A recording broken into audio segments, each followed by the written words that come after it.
सुनाओ सब लोग कैसे हो? ठीक है मैम। ठीक हो सब लोग? Yes ma'am. पढ़ाई कैसी चल रही है? Yes ma'am. एक नंबर। पढ़ाई का पूछा तो शांत हो गए आप लोग। अच्छी नहीं चल रही पढ़ाई? बहुत बढ़िया चल रही है। बहुत बढ़िया चल रही है, ठीक है। अच्छा बताते नहीं हूँ पढ़ाई के बारे में कि नजर ना लग जाए। छुप छुप के पढ़ाई करते हो, चलो ये भी अच्छी बात है। चलिए हम लोग क्या पढ़ रहे थे? क्लासिफिकेशन पढ़ रहे थे और उसमें हमने आई थिंक गणित पढ़ लिया था और फिर क्लास भी हमने ओवरव्यू तो देख ही लिया था कि क्लासेस क्या होते हैं और उसके आगे पढ़ना था हमें। तो सबसे पहले तो देखो थोड़ा सा रिवाइज करवा देती हूँ जो हम पढ़ रहे थे ताकि हमें समझ में आए कि हम पढ़ क्या रहे थे। तो मैंने एक ट्रिक बताई थी, सभी को याद हो गई होगी अब तक। तो जानू संग भाग कर बह गई कुछ बंस वजातियों से मिलने, सबको याद हो गई ना ये ट्रिक? हाँ, तो इसी ट्रिक से हम देखेंगे कि हम पढ़ क्या रहे थे, तो थोड़ा आपको कॉन्टेक्स्ट समझ आएगा कि हाँ कहाँ पर आ गए थे।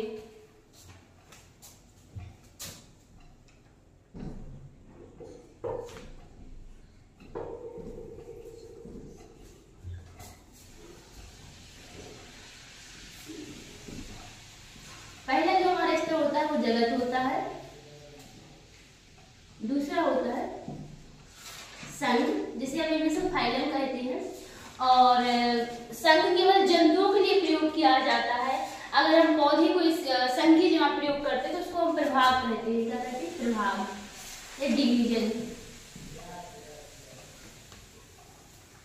तीसरा हमारा वर्ग या क्लास था। चौथा हमारा जो स्तर था वो था गण। क्या था? गण।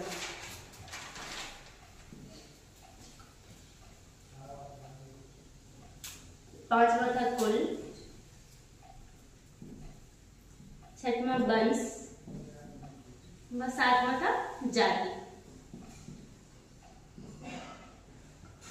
तो वर्गीय पदानुक्रम की ये सातों स्तर पढ़ रहे थे जहां पे हमने जाति, वंश, कुल, गण व वर्ग को पढ़ लिया था। हमें उसके बाद संघ या प्रभाव और जगत को पढ़ना था। तो इतना सबने पढ़ लिया और सबको क्लियर हो गया है? ठीक है, तो हम आगे बढ़ते हैं। अगर इसमें कोई डाउट हो तो आप लोग पूछ सकते हो, ठीक है? तो हम संघ या प्रभाव समझते हैं।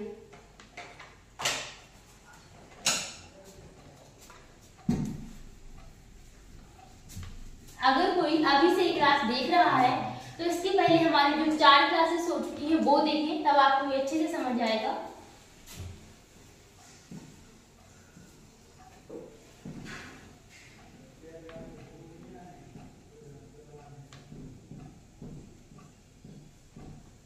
संघ या प्रभाव यह वर्गीकरण का वह स्तर होता है जिसमें एक समान गुण वाले जो वर्ग पढ़े थे हमने अभी या क्लासेस पढ़े थे उन क्लासेस को रखा जाता है। क्योंकि हम देखते हैं वर्गीकरण में जो लक्षण है वो जैसे स्पीशीज से ऊपर की ओर बढ़ते जाते हैं तो जीवों के लक्षणों में विभिन्नता बढ़ती जाती है। यानी कि लक्षण बहुत कम लक्षण होते हैं जो एक समान होते हैं, बाकी असमान लक्षण ज्यादा होने लगते हैं। जैसे कि एग्जाम्पल से हमने देखा था कि जो बिल्ली थी और बिल्ली के साथ शेर वाली जो फैमिली थी, यानी कि शेर में हम चाहे चीता ले लें, बाघ ले लें या कोई भी शेर परिवार से हम कोई भी जानवर ले लें, तो वो क्या थे? उनके लक्षण बिल्ली से क्या थे? ज्यादा मिलते जुलते थे, जबकि कुत्ते से क्या थे? वो और बहुत ज्यादा डिफरेंट थी। लेकिन फिर आगे जाके हम बिल्ली और कुत्ते को क्या करते हैं? एक साथ रखते हैं। तो यही एक लक्षणों में क्या हो रही है? विभिन्नता बढ़ती जा रही है। अब संघ या प्रभाव में हम जिन वर्गों को रखेंगे उन वर्गों में आपस में कोई ना कोई समानता तो होनी चाहिए। हम विभिन्नताएं बहुत ज्यादा होंगी लेकिन केवल हमें एक समानता मिल जाएगी तो हम उनको एक संघ या एक प्रभाव में रख देंगे। जैसे एग्जाम्पल के लिए सबसे पहले तो हम लिख लेंगे एक समान, इधर तो कोई आएगा क्योंकि सारे लक्षण तो एक समान रहेंगे नहीं। कोई एक समान लक्षण वाले वर्गों को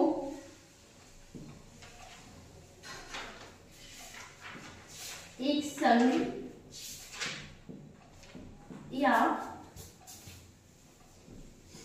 प्रभाव में रखते हैं।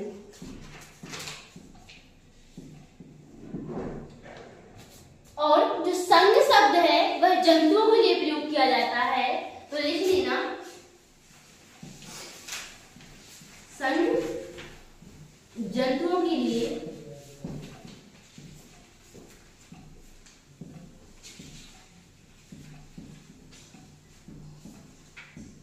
प्रयोग किया जाता है,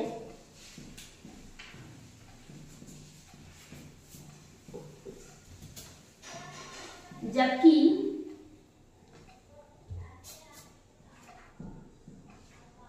प्रभाव पौधों के लिए प्रयोग किया जाता है।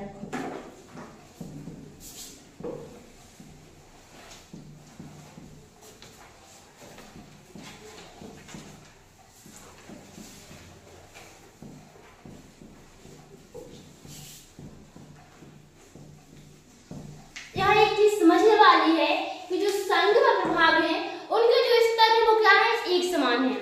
अगर कभी एक क्वेश्चन आता है कि संघ या प्रभाव में कौन सा स्तर बड़ा है तो क्या बोलोगे, ये एक समान है। केवल प्रभाव पौधों के लिए है और संघ क्या है, जंतुओं के लिए है।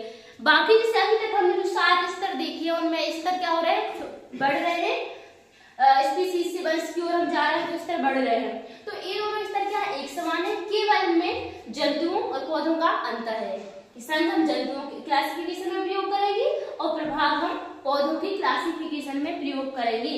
तो ये आप नोट कर लीजिएगा। अब इसको एग्जांपल के थ्रू समझते हैं कि कैसे एक संघ में कई वर्ग आते हैं और उन वर्गों की क्या विशेषता है, क्या उनमें एक समान एक रूपता है जो मैच करती है, तो उनको हम एक ही संघ में रखते हैं। तो हम अपना ही देख लें, ह्यूमंस का हम देख लेते हैं। तो हमारा जो संघ या प्रभाव होता है वो क्या होता है, कॉर्डेटा होता है।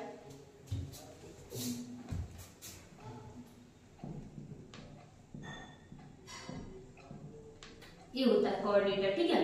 अब बेटे जो कॉर्डेटा होता है इसमें जैसे हम ह्यूमंस हैं तो हम किस में आते हैं, स्तनधारी में आते हैं। हमारी क्लास क्या थी, मैंने आपको पहली क्लास इसकी लास्ट क्लास में बताई थी कि हमारा जो वर्ग है ह्यूमंस का या हमारी जो क्लास है वो क्या है, स्तनधारी है।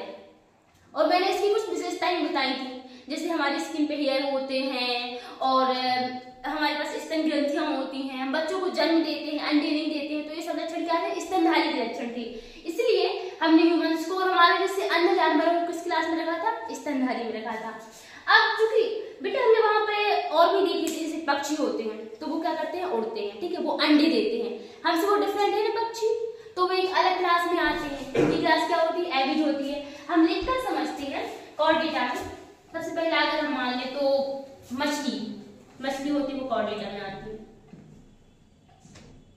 देखते चलना कैसे विकास हो रहा है, कैसे यहाँ से क्या हो रहा है, विकास हो रहा है। मछली कहाँ होती है, जल में होती है। उभयचर कहाँ होते हैं, जल व थल दोनों में होते हैं। फिर तीसरे नंबर पे क्या आएंगे, सरीसृप, जो कि केवल जमीन पर रेंगते हैं, चलते हैं, रेंग कर चलते हैं। फिर चौथे नंबर पे आएंगे पक्षी और 5वें नंबर पे आएंगे स्तनधारी।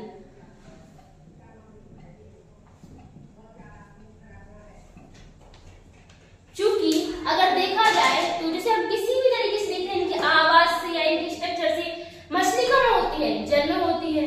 और उसका जो स्ट्रक्चर होता है वो भी टोटली पक्षियों से या हमसे सबसे क्या होता है, डिफरेंट होता है। फिर उभयचर देख लें, हम मेंढक वगैरह देख लें तो वो भी ऐसे ही होते हैं। मेंढक जैसे कि हमारे शरीर के पास एक क्षमता होती है कि हम अपना तापमान क्या कर सकते हैं, नियंत्रित कर सकते हैं।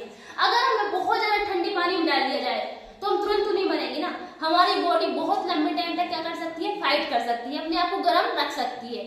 यही मतलब जैसे हम गर्मी में पसीना आता है कि हमारी बॉडी अपने आप को ठंडा करने का प्रयास करती है। ठंड में हमें ठंड लगती है क्योंकि हमारी बॉडी अपने आप को गर्म करने का प्रयास करती है, गर्म रखने का, कि हम बहुत ज्यादा ठंडे ना हो जाए। लेकिन जो उभयचर होते हैं उनमें ये गुण नहीं पाया जाता है। इसलिए मेंढक वगैरह देखे होंगे ठंडी में बहुत नीचे कहीं मिट्टी में गड़ जाते हैं, दिखते ही नहीं दूर दूर तक। क्यों, इसीलिए नहीं दिखते क्योंकि वो अपनी बॉडी का टेम्परेचर मेंटेन करके नहीं रख सकते। तो इसलिए देखो ये उभयचर हमसे अलग होगा, स्तनधारी से अलग होगा। फिर सरीसृप जो कि क्या है, रेंग कर चलते हैं। तो सरीसृप भी क्या होते हैं, हमसे टोटली डिफरेंट होते हैं। उसके बाद पक्षी एक तो उड़ते हैं, यही सबसे पहला है कि हम लोग नहीं उड़ सकते, वो उड़ते हैं।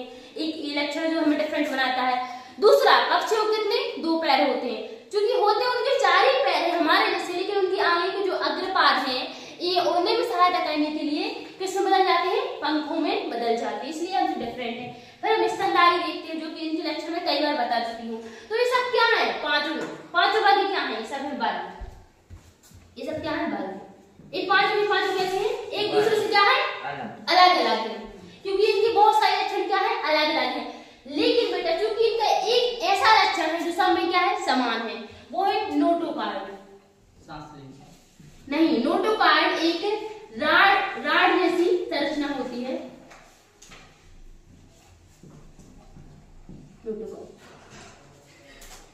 यह एक रॉड देखी आपने, कोई भी जैसे लोहे की कोई भी रॉड देखी होगी, छड़ टाइप, तो वैसी एक संरचना होती है जो कि एम्ब्रियोनिक यानी कि भ्रूणीय अवस्था में पाई जाती है। जब इनमें से कोई भी जीव, मछली हो चल या कोई भी जीव, जैसे अगर पक्षी है तो वो अंडे के अंदर रहेंगे या हम अपनी मम्मी के पेट में रहेंगे, उस टाइप में जब भी कोई भी जीव कहाँ होता है, भ्रूणीय अवस्था में होता है, बिल्कुल छोटे ही सेल्स के रूप में होता है और उसकी बॉडी क्या हो रही होती है, डेवलप हो रही होती है, तब उसकी बॉडी के अंदर ये नोटोकार्ड पाई जाती है। यह एक छड़ के जैसे ऐसी लकीरी सी स्ट्रक्चर होता है जो कि बाद में जब हम बड़े हो जाते हैं तो क्या हो जाता है, ये समाप्त हो जाता है, वो इन जंतुओं में समाप्त हो जाता है। लेकिन हम स्तनधारी हैं या इसमें स्तनधारी में भी आगे आप देखेंगे बहुत सारे टाइप के होते हैं, तो जो वर्टिब्रेट्स होते हैं उनमें एक स्पाइनल कॉर्ड में बदल जाता है, जिसे हम मेरुरज्जु बोलते हैं ना स्पाइनल कॉर्ड को, हाँ उसमें बदल जाता है ये। बाकी इनमें क्या हो जाता है, ये अडल्ट बड़े जीवों में इनमें नहीं पाया जाता है, केवल भ्रूणीय अवस्था में पाया जाता है। तो एकमात्र ये लक्षण कि भ्रूणीय अवस्था में नोटोकार्ड की उपस्थिति होती है, हम इन पांचों वर्गों को एक ही संघ में कॉर्डेटा में रखते हैं। तो इस तरीके से आप लोग को समझ आ रहा होगा कि जब वर्गों के लक्षण, वर्गों में कोई एक लक्षण, कोई एक बड़ा लक्षण एक समान होता है तो हम उन सभी वर्गों को एक ही संघ में या एक ही प्रभाग में रखते हैं। इतना क्लियर हो गया? Yes ma'am. सबको ये एग्जाम्पल लिख लो, अगर ये लिखने को आता है तो इस एग्जाम्पल के साथ आप लिख सकते हो, ठीक है। और इसके बारे में आप ये सब भी लिख सकते हो जो अभी मैंने बताया कि कैसे इनके लक्षण भिन्न है, लेकिन चूंकि इनमें एक लक्षण नोटोकार्ड की उपस्थिति, वो भी भ्रूणीय अवस्था में एक समान लक्षण है, तो इसलिए इनको हम एक ही संघ या एक ही संघ कॉर्डेटा में रखते हैं। अब इधर अगर हम पौधों का क्लासिफिकेशन ले रहे होते तो सभी की जगह हम प्रभाग शब्द यूज करते हैं, ठीक है। इतना ही डिफरेंस है इनमें। ये क्लियर हो गया? रफ कर दोगे इन्हें? Yes ma'am.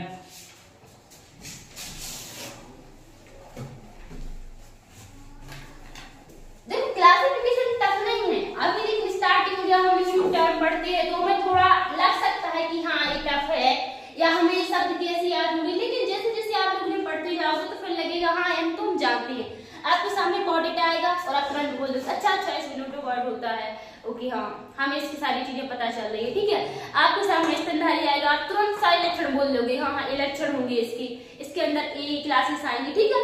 तो अभी थोड़ा लग सकता है, 2-4 बार रिवाइज करोगे, अच्छे से समझोगे तो फिर क्या होंगे, टर्म भी याद हो जाएगी। बाकी लक्षण तो इतने आसानी क्या नहीं याद होते जा रहे होंगे। इसके बाद आता है हमारा सबसे बड़ा स्तर है जो, वो है जगत या किंगडम, ठीक है।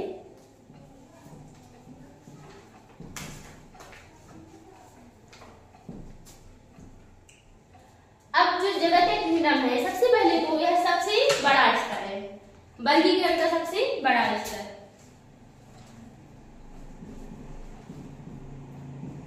कभी कभी एक नंबर पे यह भी आ सकता है कि वर्गीकरण का सबसे बड़ा स्तर क्या है, तो अभी अगर जगत तक ऑप्शन है तो आप जगत ही लगाएंगे। बाकी आगे एक और स्तर होता है जो मेन तो नहीं है लेकिन हम पढ़ लेंगे, एनसीईआरटी वाला क्यों नहीं दिया हुआ है।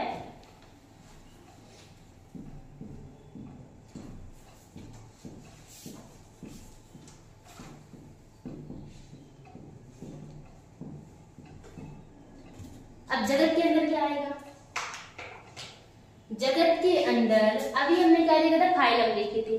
जगत के अंदर ऐसे फाइलम आएंगे जिनके लक्षण क्या है, एक समान, उनमें कोई एक लक्षण एक समान होगा। अब चूंकि लक्षण क्या हो रहे हैं, बहुत ज्यादा डिफरेंट होते जा रहे हैं, एक दूसरे से मैच नहीं कर रहे हैं। आगे हमने देखा था कि भाई जो क्लासेस थी उन क्लासेस में बहुत ज्यादा डिफरेंस था, बहुत ज्यादा ही डिफरेंस था कि उनकी ना लक्षण मिल रहा है, ना उनके रहने का स्थान मिल रहा है, कोई रेंग रहा है, कोई 2 पैरों पर चल रहा है, कोई आसमान में उड़ रहा है, कोई पानी में तैर रहा है। लेकिन चूंकि हमने एक लक्षण एक समान मिल गया कि नोटोकार्ड सब में है, तो हमने क्या किया, उनको एक ही संघ में रख दिया। सिर्फ एक लक्षण एक समान मिला था हमें, बाकी लक्षण क्या डिफरेंट है। अब ऐसे यहाँ जगत, ये तो उससे भी बड़ी इकाई है, तो यहाँ तो क्या होगा, और भी ज्यादा प्रॉब्लम है, यहाँ तो और कम लक्षण ही होंगे जो एक समान होंगे, शायद ही हमें एक आध लक्षण मिले जो एक समान हो। ठीक है, तो हम देखते हैं इसको एग्जाम्पल के थ्रू देखते हैं कि हाँ जगत होता क्या है। सबसे पहली बात तो है जिस क्लासिफिकेशन को हम आज मानते हैं उसमें केवल 5 जगत है, जो कि हम सबके लिए बहुत खुशी की बात है, क्योंकि फाइल हम बहुत सारे हो सकते हैं। ठीक है, क्लासेस तो और बहुत ज्यादा होंगी, फिर गण तो और ज्यादा होंगी, और स्पीसीज तो इतनी है कि हम लोग याद नहीं कर पाएंगे। ठीक है, लेकिन जगत क्या है जो मान्य है वो 5 ही है, तो हमने आसानी से याद कर लेंगे एक ही बार में। और फिर जगत के अंदर बहुत सारे फाइल वगैरह तो वो हमें पढ़ने पड़ेंगे एक करके। लेकिन चूंकि अभी हम क्लासिफिकेशन को ऐसे देख रहे हैं, ओवरव्यू देख रहे हैं, तो हम इनके अंदर नहीं जाएंगे और हम ये देखेंगे कि जो सभी पौधे होते हैं, सभी पौधे एग्जाम्पल है लो, सभी पौधे जो है उनको कौन से जगत में रखते हैं? सभी पौधों में भी एक क्या विशेषता है जो सब पौधों में समान है, बताओ? और उनमें क्या है? हरित लवक पाया जाता है, और वो क्या होते हैं? स्वपोषी होते हैं, यानी अपना भोजन स्वयं बनाते हैं, जबकि जंतु ऐसा नहीं करते। हम अपने भोजन के लिए किस पर निर्भर है? पादपों पर और दूसरे जंतुओं पर। तो दूसरे जंतु भी फिर किस पर निर्भर है? पौधों पर ही। तो कहीं ना कहीं से अगर हम देखें इन दी एंड हम किस पर निर्भर है? पौधों पर ही निर्भर है, जो कि वास्तव में भोजन बना रहे हैं। बाकी हम तो पौधों को ही खा रहे हैं, चाहे फिर हम जंतुओं को खाएं तो भी हम पौधों को ही खा रहे हैं, डायरेक्टली हम पौधों को खाएं तो भी हम पौधों को ही खा रहे हैं। ठीक है, तो यही बात है बेटा, जो सभी पौधे होते हैं इनका एक दो तीन इनके लक्षण होते हैं जो मुख्य रूप से समान होते हैं। पहला, इनमें क्लोरोप्लास्ट होता है, चाहे फिर वो एक बीजपत्री हो, द्विबीजपत्री हो, जिम्नोस्पर्म, मोनोस्पर्म, किसी भी टाइप के पौधे हो। ठीक है, और सभी पौधों का एक मुख्य लक्षण ये है कि उनमें क्लोरोफिल की उपस्थिति होती है, और दूसरा क्या है? वो अपना भोजन स्वयं बनाते हैं। दूसरा लक्षण पहला लक्षण समान है कि उनके पास जब क्लोरोफिल रहेगा तभी तो वो अपना भोजन खुद बना पाएंगे। तो सभी पौधे कौन से जगत में आएंगे? प्लांट की जगत में।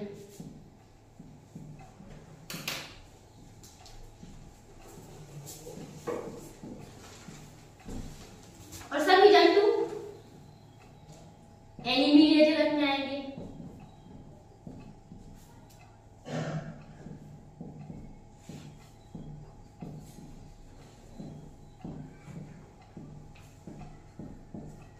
यह दो मुख्य जगत है, प्लांट की, एनिमलिया। इसके अलावा 3 जगत और होते हैं, मोनिला, प्रोटिस्टा, फंजाई, उनको हम आगे देखेंगे। अब हमें ये समझना है कि हम इन जगत को इससे पहले जो गाइड पढ़ रहे थे सन, उससे कैसे हम इसको जोड़कर देखेंगे। तो चूंकि जो एनिमलिया जगत है इसका हम देख सकते तो पढ़ाई में क्या पढ़ा था? कॉर्डेटा। क्या पढ़ा था हमने? इसका कॉर्डेटा पढ़ा था। अब ऐसे ही जंतु केवल मनुष्य तो है नहीं, जंतु केवल हमने इसमें मछली देखी थी, पक्षी देखी थी, ये सब तो जंतु है। इसके अलावा अगर बिच्छू को ले लो आप, तो बिच्छू भी क्या है? जंतु है, वो भी किसी न किसी संघ में आता होगा, भले उसमें नोटोकॉर्ड नहीं होती और वो कॉर्डेटा में नहीं आता, लेकिन वो है क्या? एक जंतु है, तो वो न किसी संघ में आएगा, तो वो आता है आर्थ्रोपोडा संघ में।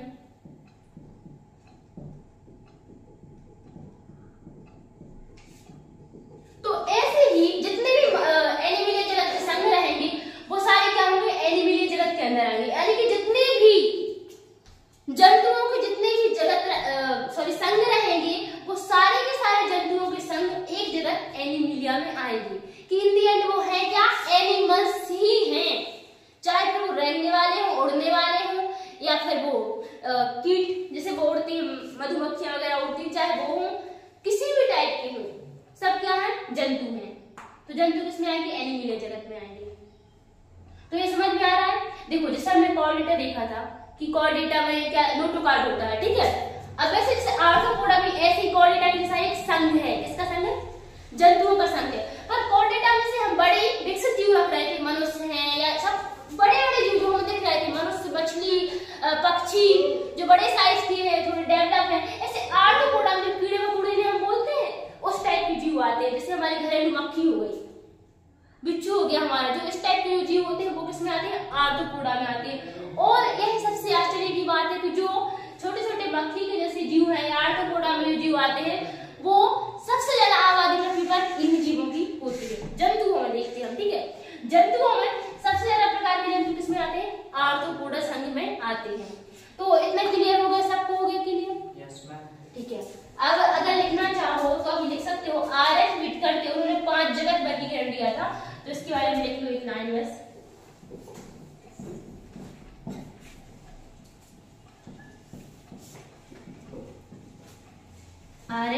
करने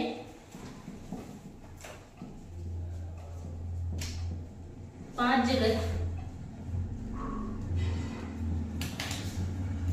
वर्गीकरण प्रस्तावित किया था।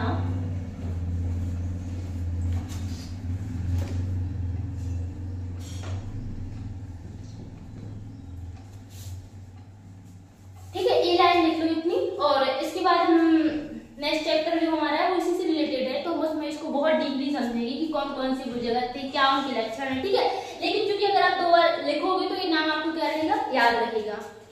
सबका लिख दिया? लिख दिया सभी का? Yes ma'am. ठीक है, तो इसको रफ कर दूं? Yes ma'am. अच्छा हाँ बेटा, आप भी लिख लो। ठीक है, आरएफ मिटकर ने 5 जगत वर्गीकरण प्रस्तावित किया था। आप तो सिंपल सा लिख लेना 5 जगत डैश करके आरएफ मिटकर, कि आपको याद रहे किसने दिया था। ठीक है, आरएफ। ठीक है,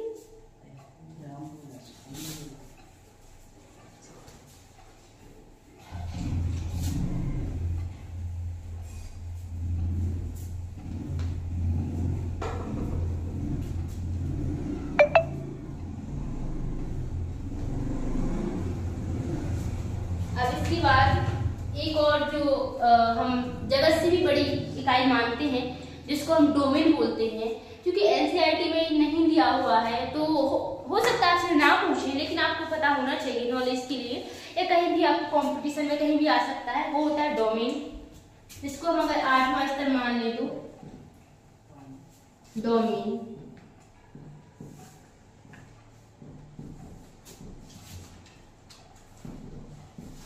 होता है डोमेन। इसको कार्ल यूज नाम के जो वैज्ञानिक थे, उन्होंने इसको प्रस्तावित किया था।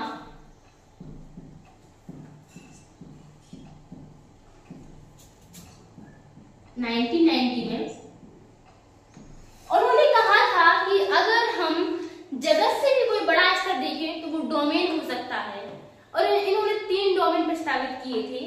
तो अगर आपको कभी आएगा तो ये आ सकता है कि जगत से बड़ा स्तर क्या होता है, तो आप क्या करोगे, डोमेन लिख दोगे। एक और क्वेश्चन ऐसे बन सकता है कि 3 डोमेन क्लासिफिकेशन किसने प्रस्तावित किया था, तो आप कार्ल यूज लिख सकते हो। ठीक है, कब किया था, तो 1990 में किया था। तो ये इसमें एक चीज लिख लो, जगत से बड़ी इकाई। क्योंकि अगर आपको अभी एनसीईआरटी में खुद को फॉलो करेगा और वो क्वेश्चन पूछेगा, तो वो आपको जगत तक ही क्वेश्चन पूछेगा। ठीक है, वो अगर आपको देगा कि इनमें से सबसे बड़ी इकाई कौन सी है, जाति दे दिया, वंश दे दिया, कुल दे दिया, संघ दे दिया और जगत दे दिया, तो आप क्या लगाओगे, जगत ही लगाओगे। ठीक है, लेकिन अगर कंपटीशन वगैरह में कभी आए और उसमें डोमेन ऑप्शन हो तो आप क्या लगाओगे, डोमेन लगाओगे। ये क्लियर हो गया? अब इसको लिख सकते हैं, हमने कितने प्रस्तावित किए थे, 3 डोमेन प्रस्तावित किए थे।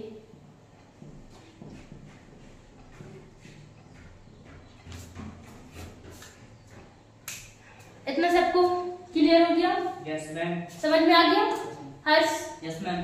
ठीक है, अब हम वर्गीकरण में जो ह्यूमन से उनका क्लासिफिकेशन देखते हैं। तो स्टार्टिंग से समझेंगे कि उनका किंगडम कौन सा है, ठीक है, उनका फाइलम क्या है और क्यों उनको उसी फाइलम में रखा गया है। तो आप लोग हेडिंग डाल लीजिएगा, मानव का वर्गीकरण।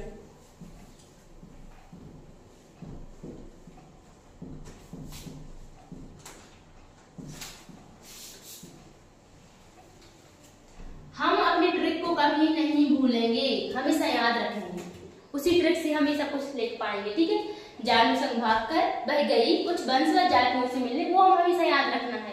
एटलीस्ट जब तक आपको ये बिल्कुल ऐसे याद नहीं हो जाता है कि भाई हम डायरेक्ट बोल पाए, जगत संघ ऐसे करके बोल पाए जाति तक, जब तक ये याद नहीं होता तब तक वो ट्रिक कम से कम याद रखना है। ठीक है, तो मानव का वर्गीकरण हम देखेंगे।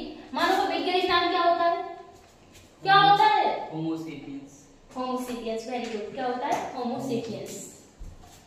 और जब हम वैज्ञानिक नाम को लिखते हैं तो क्या करते हैं, हाथ से लिखते हैं तो अंडरलाइन करते हैं।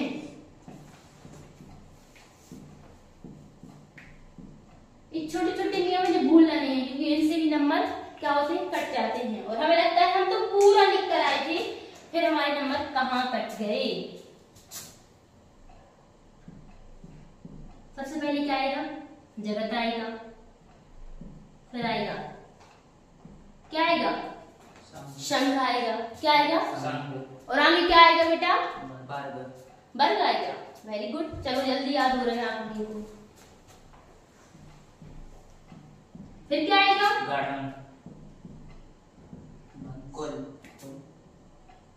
सारी याद हो गई इतने? वेरी गुड, सही दिशा में जा रहे हो सभी लोग।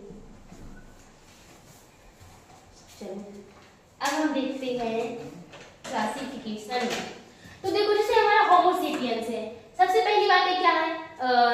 एनिमल या प्लांट है? क्या है? एनिमल है। तो इसका जगह क्या आएगा? एनिमल आएगा। ठीक है,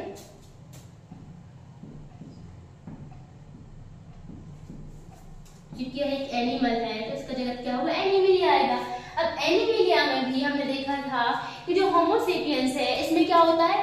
नोटोकॉर्ड पाई जाती है। क्या पाई जाती है? नोटोकॉर्ड। तो यह किस संघ में जाएगा? कॉर्डेटा। इसमें भ्रूणीय अवस्था में इसमें नोटोकॉर्ड पाई जाती है और बाद में तो इसकी होमो सेपियंस की जो नोटोकॉर्ड है वो स्पाइनल कॉर्ड में बदल जाती है। लेकिन फिर भी क्योंकि हम नोटोकॉर्ड पहले देखते हैं तो हम किसमें जाएगा? ये संघ कॉर्डेटा में जाएगा। अब इसका एक उपसंघ भी होता है, चलो वो मैं लिखवा देती हूँ क्योंकि कभी कभी आ सकता है, इंपोर्टेंट होता है। उपसंघ वो होता है वर्टिब्रेटा। क्या होता है? वर्टिब्रेटा। हमने देखा जैसे उप जाति देख लेते हैं, हमें उप जाति देख लेते हैं, वैसे कभी उपसंघ भी होता है। तो ये लिख लेना वर्टिब्रेटा क्योंकि ये इंपोर्टेंट है।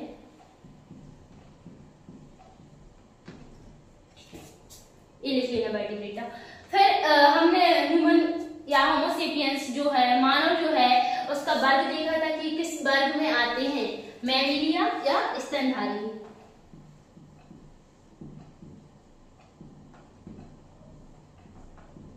या स्तनधारी। कॉर्डेटा के लिए भी एक हिंदी टर्म जो यूज होता है वो होता है रज्जुकी। क्या होता है? रज्जुकी। आपको एक कॉर्डेटा ही याद रखना, एनिमलिया ही याद रखना, क्योंकि इंग्लिश टर्म जो है वो एक तो आपको आगे पढ़ने हैं, दूसरी बात ये बोलने में आसान है, इनमें हम थोड़ा आसानी से समझ पाते हैं क्योंकि हमारी बायोलॉजी में हमें इंग्लिश टर्म ज्यादा यूज करने होते हैं। तो मैं आप लोगों को यही सलाह दूंगी कि इंग्लिश टर्म पे आप इसे अच्छे से फोकस करो। बाद में भी आपको क्या करना है? इंग्लिश टू इंग्लिश ही पढ़ना है। किसी भी यूनिवर्सिटी में पढ़ोगे तो वहां इंग्लिश में ही पढ़ाई होगी। इसके बाद जो गण है वो क्या होता है? प्राइमेटा होता है। हम किस गण में आते हैं? हाँ, प्राइमेटा में आते हैं। और हमारे साथ प्राइमेटा में बहुत से जो बंदर है, गोरिल्ला है, वो सब भी आते हैं प्राइमेटा में। ठीक है, इसके बाद हमारे जो कुल या हमारी जो फैमिली है वो क्या है? होमिनिडी। क्या है? होमिनिडी। होमिनिडी ये हमारी फैमिली है, तो इसको याद रखना है क्योंकि इसी को हम थोड़ा कम यूज करते हैं। लेकिन हमें क्योंकि क्लासिफिकेशन कभी भी आ सकता है, ऐसा क्वेश्चन भी आ सकता है कि दो जंतुओं का वर्गीकरण लिखिए, क्लासिफिकेशन लिखिए और उसमें सभी स्तर को यूज कीजिए। क्योंकि कभी कभी बेटा हम जब क्लासिफिकेशन लिखते हैं तो हम कुछ चीजें यूज कर लेते हैं। जैसे हमने जाति वंश ले लिया, यहाँ से ऊपर से हमने संघ जगत ले लिया, इतना यूज कर लेते हैं। लेकिन अगर अलग से क्वेश्चन आता है कि जब वर्गीकरण लिखो तो हमें क्या होता है? पूरा लिखना होता है। तो एटलीस्ट 4-5 जंतुओं की तो पूरी वर्गीकरण हमें क्या हो? याद हो। फिर इसके बाद वंश, तो वंश को हम कहाँ से ले लेंगे? यहाँ से ले लेंगे। होमो है, क्या है? होमो। जाति क्या है? सेपियंस।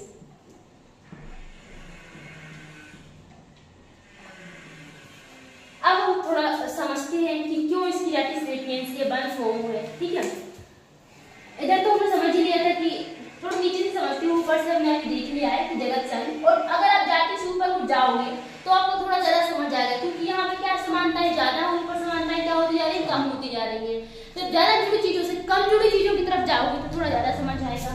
तो देखो जाति सेपियंस यानी कि होमो वंश है, वंश के अंदर कई जातियां आ सकती हैं, जैसे होमो इरेक्टस भी हो सकता है। ठीक है, थी ये पहले जातियां, लेकिन अभी केवल एक ही होमो वंश की केवल एक ही जाति जिंदा है और वो क्या है? सेपियंस यानी हम ह्यूमंस। और हमारे साथ वाली जितनी जातियां थी होमो इरेक्टस से जो भी जातियां थी वो सब क्या हो चुकी हैं? विलुप्त हो चुकी हैं। हमारा धीरे धीरे विकास हुआ। विकास अगर आप लोगों ने कभी पढ़ा हो, देखा हो कि विकास में क्या होता है, हमारे जैसी बहुत सारी जातियां थी, बहुत सारी जातियां थी हमारे से, होमो हैबिलिस, बहुत सारी जातियां थी, लेकिन धीरे धीरे बाकी जातियां क्या होती गई, विलुप्त होती गई और हम एक होमो सेपियंस ऐसी प्रजाति हुए जो आज तक सर्वाइव कर पाए। जिससे हम लोग कहा अफ्रीका में हमारी जो जाति है वो उत्पन्न हुई थी, ठीक है, और हम लोग धीरे धीरे पूरी वर्ल्ड वाइड फैल गए और होमो सेपियंस एकमात्र होमो वंश की जाति है सेपियंस जो आज जीवित है। बाकी सबके हमें कंकाल मिले हैं, सबके पता है कि हाँ सब जातियां थी लेकिन अभी जीवित नहीं है। फिर देखते हैं हम वंश, तो वही होमो वंश है। अब होमो वंश के अंदर बहुत सारी जातियां थी, बाकी जातियां यानी केवल एक ही है होमो सेपियंस।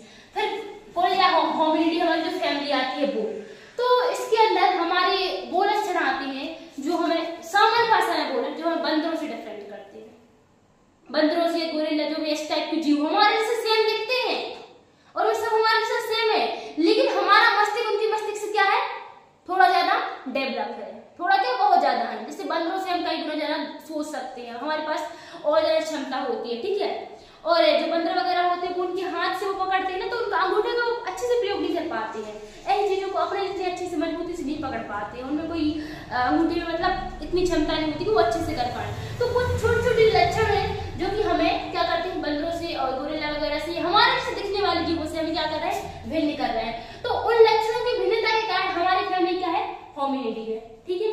हम किसमें आएंगे, होमिनिडी में आएंगे। हमारा मस्तिष्क ज्यादा डेवलप है, हमारे सोचने समझने की क्षमता ज्यादा अच्छी है, ठीक है। फिर उसके बाद गढ़ हमारा प्राइमेटा, तो अभी तक इधर हम बहुत क्या बोले, बहुत ज्यादा मतलब क्लोजली जुड़े हुए लक्षण ले रहे थे। अभी हम चूंकि देखेंगे कि चलो गढ़ स्तर पे आ गए हम, ऊपर को स्तर क्या हो रहा है, बढ़ते जा रहा है, तो समानताएं क्या हो रही है, घटती जा रही है। Very good. इस तरह से बढ़ता जाएगा, समानताएं क्या होगी, घटती जाएगी। तो अब बंदर को, गोरिल्ला को या और जितने भी हमारे गोरिल्ला जैसे, बंदरों जैसे दिखने वाले जीव सबको एक प्राइमेटा हम एक ही गढ़ में रख देंगे।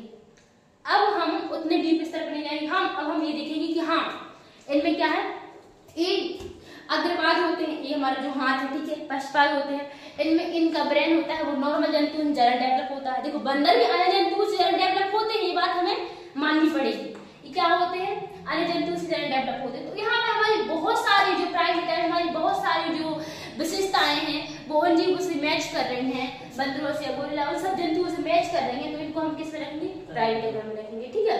फिर इसके आगे हम और जाएंगे तो अब स्तनधारी एक बार जो हमारा मैमेलिया स्तनधारी है, तो यहाँ पर आके हम देखें कि इनका ऐसा भी क्या लक्षण है, क्या ऐसा लक्षण है जो इनका बाकी जंतुओं से अलग बना रहा है, जैसे कि पक्षियों से अलग बना रहा है। कौन सा इनका लक्षण है, तो हम इधर आके देखेंगे कि चलो भाई इनमें स्तन ग्रंथियां होती हैं, हाँ, इनके जो बॉडी का टेम्परेचर होता है वो इन्हें नियंत्रित कर सकते हैं, ये समतापी होते हैं। क्या होते हैं, समतापी। ये 37 डिग्री सेल्सियस जो हमारी बॉडी का नॉर्मल टेम्परेचर होता है उसको बनाए रखने के लिए इनके अंदर बहुत ज्यादा एनर्जी होती है। और हमारा जो ब्लड होता है, जिसकी हम बोलते हैं प्योर ब्लड होता है और एक इम्प्योर ब्लड होता है, तो वो क्या नहीं होता, मिलता नहीं है। हमारे हृदय में कितने 4 कोष्ठ होते हैं जो कि दोनों टाइप के खून रक्त को अलग अलग रखते हैं। तो एक इलेक्शन हो गया, तो इधर आके हम किसमें आ गए, स्तनधारी में आ गए।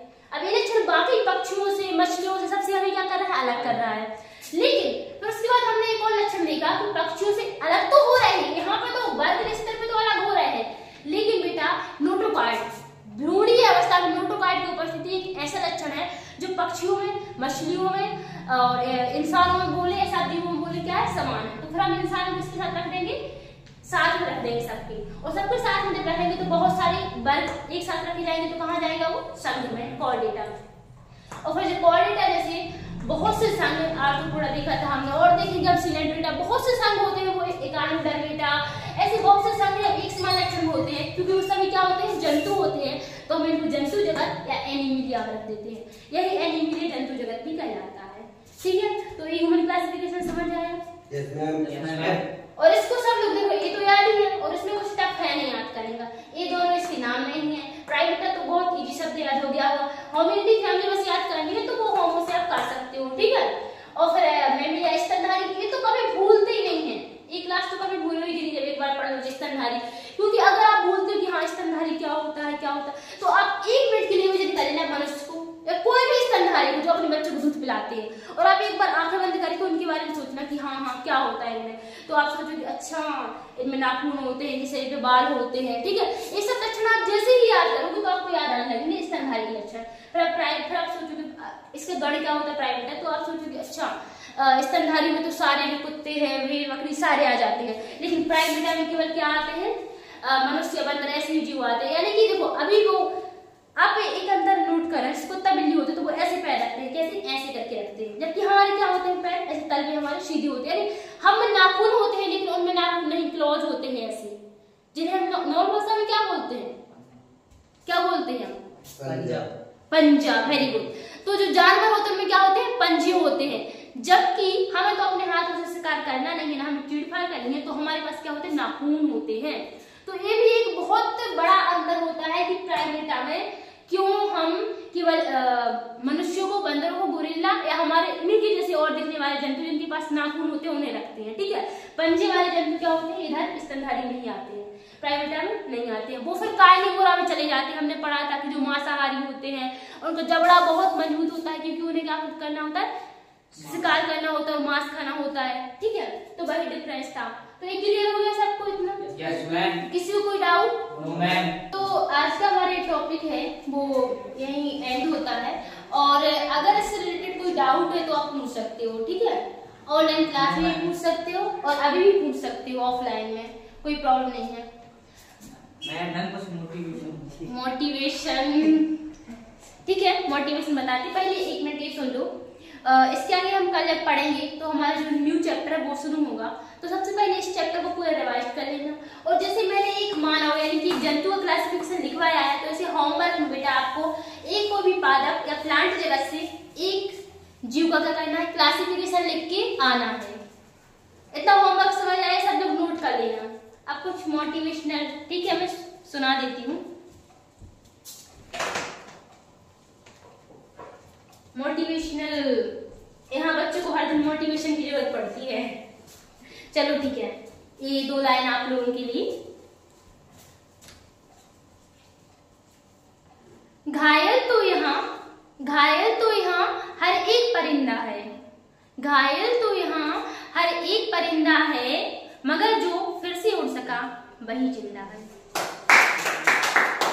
ठीक है, ये लाइन आप लोगों के लिए है कि सब घायल, सबको कुछ ना कुछ करना है भी लाइफ में, लेकिन जब आप लोग अपनी जो जुनून है उसको सही डायरेक्शन दोगे तभी आप क्या कर पाओगे, कुछ अच्छा लाइफ में कर पाओगे। ठीक है, धन्यवाद।